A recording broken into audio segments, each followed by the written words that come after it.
The scenario seemed set months ago, but the season has ended, and with it came the silent adjustments that completely changed the Dallas Cowboys' math for the next NFL draft. Recent updates to compensatory pick projections indicate that what once seemed like a concrete advantage has now become a warning sign. The numbers have been revised, the criteria reapplied, and the final result is no longer the same as projected during the mid-season. Before we move on, a quick reminder: if you closely follow the Dallas Cowboys, the NFL draft, and everything involving compensatory picks, please like, subscribe, and turn on notifications. This helps the content reach more fans and ensures you don't miss any important updates in the coming weeks. During the Thanksgiving period, projections indicated a very favorable scenario. Rico Dowdle's development throughout the second half of the season had created a rare combination within the NFL formula. Due to how the cancellation chart works, the Cowboys appeared to be lined up to receive 2 compensatory fifth-round picks. It was considered an excellent result, especially within a process that depends on complex and opaque variables. With the end of the regular season, however, the final numbers were consolidated, and it was at that moment that the projection changed. The Cowboys ceased to be considered a team with 2 guaranteed fifth-round picks.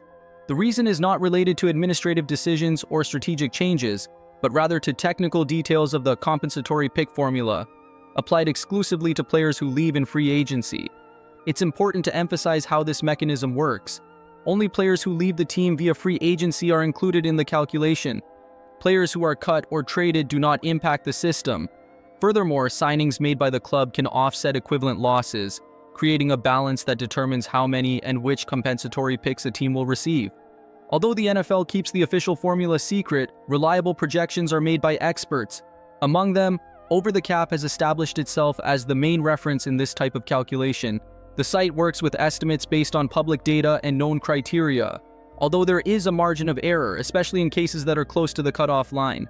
Among the factors analyzed, the average annual contract value, known as APY, is the most significant element in the equation.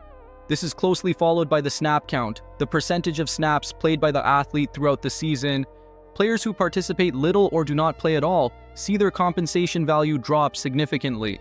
Potential postseason bonuses are also factored in, although this factor carries less weight.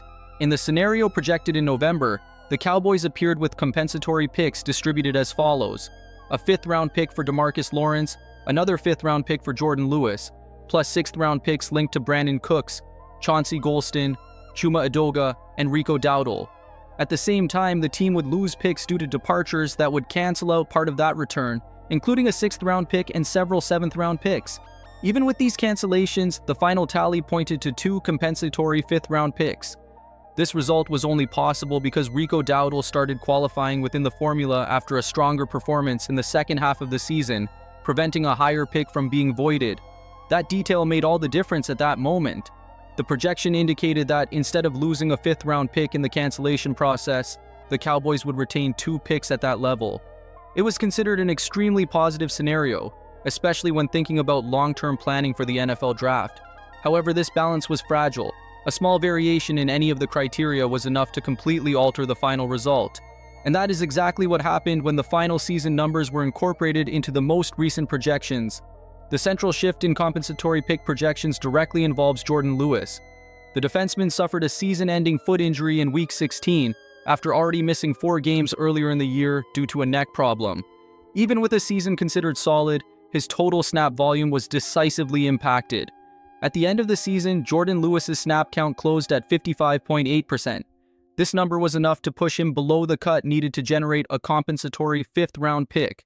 Current over-the-cap projections have moved him to a 6th-round pick. The difference between a 5th and a 6th-round pick, according to detailed data, was approximately 3 percentage points of snaps. In practice, this means that a minimal variation in playing time was enough to completely alter the Dallas Cowboys scenario in the NFL draft. 3% separated the team from keeping 2 5th-round picks or falling to a combination of 5th and 6th-round picks.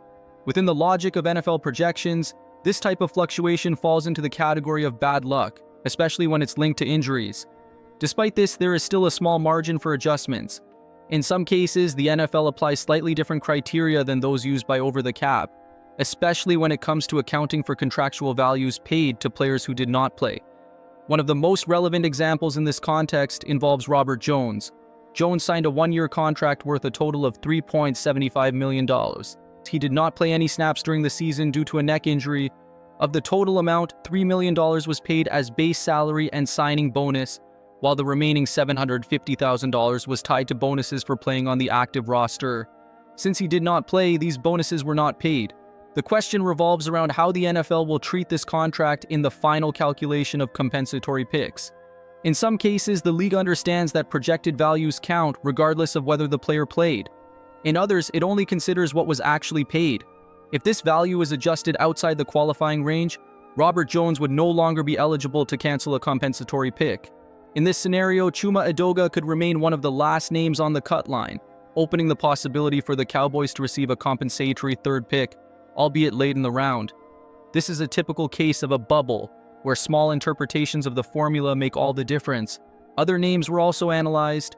Cooper Rush initially appeared with a 0-snap count, but this number was later corrected to around 11%. Even so, it was below what was needed to generate any positive impact on the calculation.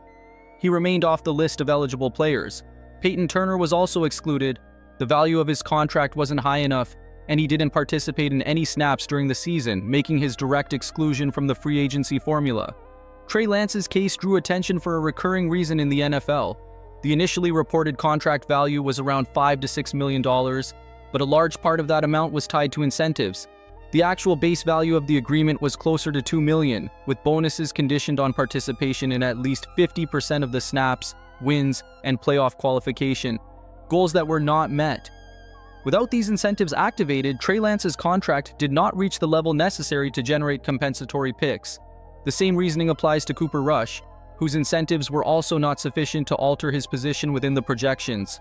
With all these variables considered, the current scenario points to the Dallas Cowboys receiving a compensatory 5th-round pick and a 6th-round pick. The picks that are canceled remain unchanged, and the loss of the second 5th-round pick is directly linked to Jordan Lewis's drop in snap count. The official compensatory picks will be announced at the end of March, shortly before the start of free agency. Until then, there is still the possibility of minor adjustments, especially in cases like Robert Jones. However, based on the most recent NFL projections, this is the most consistent reading at the moment. The math has changed, but the focus remains on NFL draft planning, now with adjusted expectations and full attention to detail that could, once again, alter the final outcome.